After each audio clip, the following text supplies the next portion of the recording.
How you doing? I'm Thad Brown. This is Carl Jones. It's time for Let's Talk Ball. We are back for another season of breaking down the X's and the O's, going through the all-22 film of every single Bills game every week of the year. This one will be a little bit of an abbreviated edition because with a Monday night game, don't have as much time to go over the film, but we have plenty of thoughts on that abomination that was the Bills handing the Jets a win. And really, the Jets season's over. You know, they might make the playoffs, but this is more about the Bills. And, Carl, let's start on the defensive side of the ball here. I thought overall the defense played pretty well. I mean, they gave up 16 points. And you will take that, especially with this Bills offense, every day of the week. Obviously, against the Jets, a little different animal. I thought from watching the game initially, the secondary did a pretty good job in coverage. There was a decent amount of pass rush, but I thought a significant chunk of it seemed like coverage stuff. What did you see watching it on the film? I would agree with that as well. Trey White moved well. I think that was one of the things that I wanted to lock in. Obviously, off of last year's ACL, he progressively, as the year went on, moved better. And I thought up against Garrett Wilson and some of the other receivers that the Jets have, he moved well. Now, tackling is a whole different portion, but I thought he looked well out there. Same for Christian Benford in his first ever start in the NFL, so that was encouraging to see. Micah Hyde moved around well as well. The back end, I thought, in the coverage aspect, I know it was Zach Wilson for majority of the game, only 21 passing attempts, not really a lot of vertical shots down the field. But from that perspective, I thought the secondary held up. One of the things I've always loved about the Bills secondary is watching them work together. When they get into that zone, do it right, you put Taron Johnson in there too, there is very little room. Although I thought there were 2 or 3 unusual breakdowns, and I guess, it's the NFL, you give a team 20 passes, they'll hit a couple. It also seemed like that the Jets really had no space to find anyone in this game. No, not at all. I mean, once again, a lot of that has to do with a quarterback who has 0 reps with the ones all year. I mean, literally all year. Aaron Rodgers is probably not even allowing Zach to even look at the ones. This is because he wants to get all the reps he can. So probably some timing issues that maybe Aaron would have been able to thread the needle for some of those throws. But no, I mean, by and large part, there weren't a lot of wide open receivers. I know Allen Lazard ran across the middle one time and had the long completion up the left sideline that looked like a bit of a coverage bust. But I mean, from that standpoint, I know there's a lot of things for Bills Mafia to be mad about. I think on that one, you can woosah a little bit. It's okay. Terrell Bernard, his first start at middle linebacker, some good, some bad. I think at the end of the day, when the Bills lose a game that people are mad about, and Bernard's not on the top 5 of reasons why, that's probably a successful start for him, right? Yeah, and look, there were plays where his size, I believe, came a bit of an issue where a guy got up on him and he couldn't get off of him. And I think that's one of the things that's going to be a theme with him, not just this year, but for his career. He's a smaller guy. But I did think in terms of what the Bills do a lot of zone dropping, he moved well. I know I've said that term like 3 or 4 times today, but I thought the Bills did fly around defensively. I mean, you can tell that he's a guy with a background in terms of moving around and maybe a little bit of safety background in high school and stuff like that. So I thought from that perspective, it was okay. Yes, some of the runs weren't good to see. I mean, you would like to see your Mike linebacker get off some blocks, especially when they're tight ends. I know the big guys are hard to get off of, but when Conklin's coming down, I would like you to get up off of him a little bit. But by and large part, Sean McDermott spoke earlier today, and he said that he thought he played well, and I thought it was so-so, and which, I mean, his first career start at Mike. I expect that. The 83-yard run, people get mad at that, but, on first glance, you see the Bills run a run blitz and just got caught. It's kind of like if you call a screen offensively on a down where a team's sending the house and you get the ball over the head of everybody, yeah, exactly, it's out. And that was a big part of it. However, there were 2 guys who missed tackles on the play.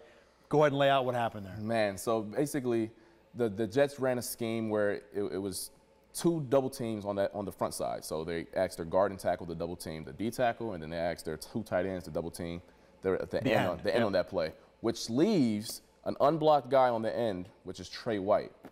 Trey White is expected to come up and make a play right there. Every offensive coordinator in the world is finding ways right now in their little whiteboard, how can we get the cornerback in the run fit? And that's exactly what happened there. They're always going to take that matchup as a defensive coordinator, as a guy who's played the position. You're going to be in those positions. You've got to find a way to get the guy down. Or at least slow him down. At least slow him down. And that was the issue there. Breece Hall just put his foot in the ground and went right up the field. That is no bueno and makes the job really difficult for the safety who was back there, Jordan Poyer. Now, from Jordan Poyer's perspective, regardless if the guy has all this speed at you or not and he's running 20 miles per hour at you, you still have a way that you can correctly take technique to get the guy down to the ground. Not to get too technical, but Jordan Poyer was the middle field safety, which means everything should be forced out. Nothing should ever cross your face. it crossed his face, and boy, it didn't look good. He got stuck in a little bit. He should have forced him to the sideline and tried to win a foot race there. Instead, there's no one that can help you if it comes back, and that's what happened. 80 yards. Thank the Lord, Christian Benford. Yeah, was able to run him down. Because that is exactly what happened there. It didn't look good, and man, missed a tackle there, and boom, 80 yards. Thank the Lord, Christian Benford saved it. To kind of follow up on what you're saying there, if as the safety you force a guy to the sideline, you don't have help, but now the sideline becomes your help. And Correct. You're able to close it down there. By allowing Breece Hall to get to the middle, now he can just go anywhere he wants and wide open. The one thing I will say about Trey White, and I don't know if you noticed this, the Jets had 3 tight ends on that play. You talked about 2 of them were double teaming the end. The third guy had a great little move where he came off for the block, looked at Trey White as if he's going to go there, and this looks like a planned thing, and looked at him like he's going to take Trey White. And I think it got Trey to slow down just enough because when Breece hit it, he didn't hit it wide. He hit it right against the inside, and that tight end turned around and took Micah Hyde out of the play. And look, I'm no Nate Hackett fan, but if that was his scheme, that was a hell of a play to bust one. Yeah, because, I mean, we've seen not just Trey White, cornerbacks all the time are going to squeeze down, and once they see someone block down. But if you look at me just a tad, I'm going to slow down because no one wants to give up the little okey doke, little pop pass or anything like that. Or get laid out going head first into a tight end. Thank you. Right. So, I mean, you will want to see Trey White close the gap right there, close the distance a bit. He wasn't able to do so, and I wouldn't say strike up the band, but boy. Almost. The one thing about Poyer, let's go back to that. We've talked about it a little bit, going back to the preseason. Jaylen Warren did a similar thing. Now, at least on the Jaylen Warren run, Poyer did get him to go to the sideline. But regardless, this is 2 times now where he has looked real bad in the open field. And look, not everybody is going to be a great open field tackler. I don't think your safety can be one of those guys because if he's a liability, it's a 60-yard liability. It's not like Trey White makes a mistake, 2 yards turns into 12. Jordan Poyer makes a mistake, 12 turns into 83. That was the issue there because other plays, I just thought he didn't have the juice to get there. Poyer, where you're like, all right, that's is he getting old type of deal? Other plays in this game or? In the past, that Jaylen Warren play, for example, I just didn't think he had enough get up to get there. Yeah. This one, it has nothing to do with get up. It just has to do with just staying locked in on your keys, knowing your responsibility, knowing that I'm the middle of the field guy. That means I'm pushing everything to my 12th defender to the sideline. That has nothing to do with athleticism or age, and that's where it's concerning for me because it's like we're losing both sides now. We're losing the things that make you great as well. Well, let me put this theory out there. What if the previous issues were giddy up, and maybe he knows that, so now you're putting it into overdrive to make sure you get there, but because you're so pushing it, if you're at 120% to get to the spot, now your technique's going to lack. Now your mental processing is going to probably lack. This is me guessing, but that's my theory. Yeah, I mean, that regardless, because that makes sense, regardless of what the case may be, it's a concerning theme over the past, I guess, month that we've seen of the red and blue scrimmage, Jaylen Warren, and now this in a game. All right, let's move over to the offensive side of the ball. Obviously, we'll start with Josh Allen, and really Josh Allen. It's not I shouldn't say the entirety of the issues, but was number one. And look, Josh Allen with 4 turnovers, I think we've said it here a lot of the time. I've said it multiple times. When something really big happens in the NFL, really surprising, big blowout, whatever, it's not just one thing. And this was not that. The offensive line was as bad as it looked on TV. And I think maybe Spencer Brown had the worst of it. But, I'm not going to sit here and say one guy or another stood out. Everybody took their turn. Believe it or not, I think Connor McGovern had the best game of the 5. O'Cyrus Torrence, after a fantastic preseason, this was his welcome to the NFL moment. I mean, it was Quentin Jefferson who was having his way with Torrence in this game. John Franklin Myers had a couple good reps. But I think the most concerning thing was the Jets didn't have to go with many pass rush moves. It was just, we're going to line up and we're going to bull you back into the quarterback too many times. And I think the result was early pressure. And this might go back to last year because we talked about this a lot in this space last year, that towards the end of the year when Josh Allen's protection was not dependable, he would start to look at the protection early. There was one play in this game where he dropped back. He never looked downfield. He sacked himself on the play in the third quarter. So that was the beginning of the problem. And then, the end of the problem is now that he has pressure in his face, he starts making bad decisions. The second interception was a Quinnen Williams pressure that forced a throw that had no business being thrown. The other thing that I want to talk about too here quick is the Ken Dorsey scheme. A lot of 2 tight ends as expected. Dalton Kincaid and Dawson Knox, I'd guess, at least, I haven't checked the numbers, at least played 90% of the snaps. They probably went 2 tight end 90% of the snaps. But, Carl, I was not impressed with the game plan. Ken Dorsey, a lot in the first half and even in the third quarter, was trying to do misdirection stuff. Josh Allen's going to pump to the right, hand off to the left, play action passes.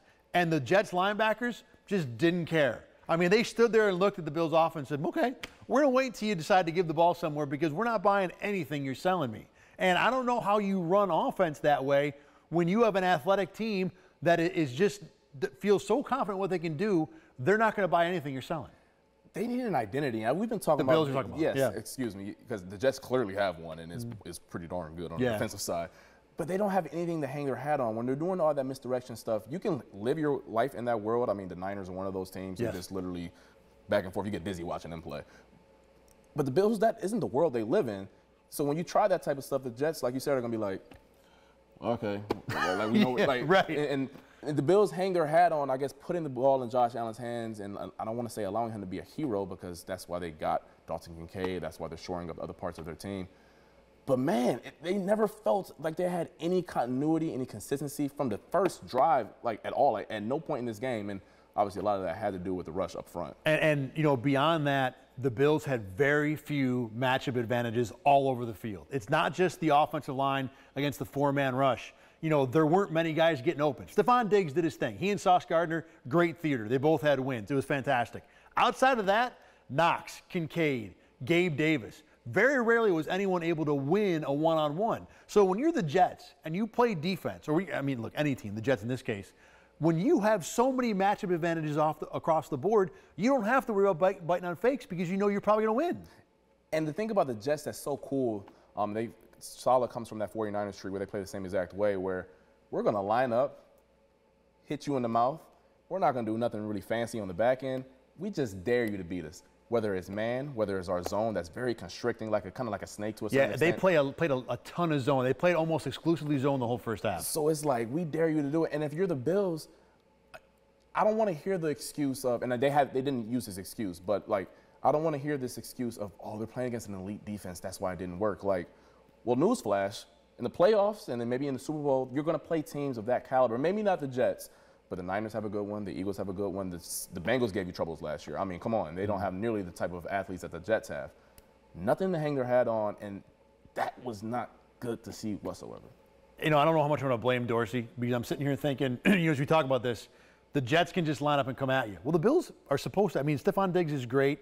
We think Kincaid can be great. You know, Knox and Davis have their moments. Why not just turn around and say, okay, you want to line up and punch us in the mouth? We're gonna just trade haymakers with you.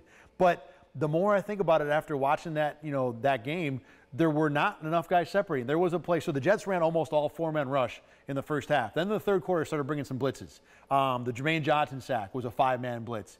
The great flip that Allen had to Latavius Murray was another just wide-open blitz. And that stuff happens. There was one play where they actually sent six. It was the only play in the whole game the Jets sent six. They manned up and had one deep safety, and four one-on-ones, all won by the Jets. And I mean, not just one, I mean smothered. The Jets' four defensive backs took Diggs, Davis, I think it was Knox, and maybe it wasn't Kincaid, maybe Deontay Hardy, and stuck all four of them in their pocket. And Josh Allen got sacked because it's a six-man rush with nobody open. So, look, there's so many things we could talk about. Scheme, how much Kincaid is succeeding, what they're doing with the two tight end.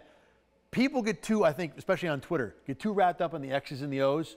It's about the Jimmies and the Joes. And people look at that statement as like a intrinsic thing, like, are they good men? Do they work hard? No. It's about talent, individual matchups. And in this game, it was obvious. Other than Stephon Diggs, the Jets owned them all.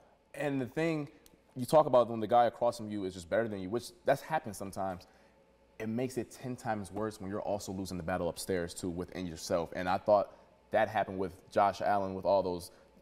Don't get it twisted. He leads the league in turnovers since 2018. This isn't a new thing. But in that game in particular, it was so darn obvious that he was just out there just – like when you fumble a snap, like that has nothing to do with the guy across from you. That's just you not being locked in. And from whether it was his feet that was just never calm at whatsoever. I know Dan Orlovsky always talks about a confident quarterback is a calm quarterback. So you want to know if a quarterback's confident back there, he's bouncing like Brady does. He's just looking good over. Watch the feet, right? Watch the feet. Yeah. I tell you, you want to watch Josh Allen's feet. That was somebody whose brain was going a mile a minute because he was not looking confident whatsoever. And then that bleeds into your physical capabilities. And it wasn't just Josh Allen who probably felt like that. I mean, outside of Diggs, I'm sure every single last one of those players out there felt in some type of way, man, they were in their own head. They couldn't get open. Nothing's working. And now things snowball, and that's how you end up losing. All right, good news for the Bills is they don't play the Jets again next week. They get the Raiders, who should be a much easier advantage. Sounds right. Yeah, we'll see. We'll see. All right. Thanks for watching Let's Talk Ball. Like I said, we'll be doing this every single week right here at RochesterFirst.com and wherever you get your podcasts. For Carl Jones, I'm Thad Brown. Thanks for watching and listening.